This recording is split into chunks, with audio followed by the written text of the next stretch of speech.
அனைவருக்கும் காலை வணக்கங்க. நம்ம இதை ஸ்டார் மல்லி, வாசனை இல்லாத மல்லி, நட்சத்திர பூக்கள், மணமில்லா பூக்கள் அப்படின்னு சொல்லி பல வகையில் சொல்லுவாங்க. இதுக்கு பேர் காகரட்டானுங்க. இது கலர் காகரட்டான். நம்ம ஜாதி மாதிரியே இருக்கும். ஜாதி கொஞ்சம் காம்பு நைஸாகவும் பூக்கள் சிறியதாகவும் இருக்கும். இது காம்பு கொஞ்சம் தடிமனாகவும் பூக்கள் கொஞ்சம் பெரிய சைஸாகவும் இருக்கும். ஜாதி மல்லியில் இருக்க வாசனை இல்லைனாலும் இதுக்குன்னு ஒரு தனித்தன்மையான வாசனை உண்டுங்க. இது கொடி வகையை சார்ந்தது. நம்ம கொடியாகவும் வளர்க்கலாம், செடிகளாகவும் வளர்க்கலாம்.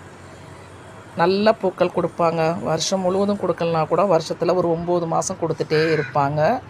எந்த பராமரிப்பும் வேண்டாங்க. இதுக்கு நம்ம உரங்கள் கூட கொடுக்கணுன்னு அவசியம் இல்லை. தானாகவே அது பாட்டுக்கு வந்துகிட்டே இருப்பாங்க.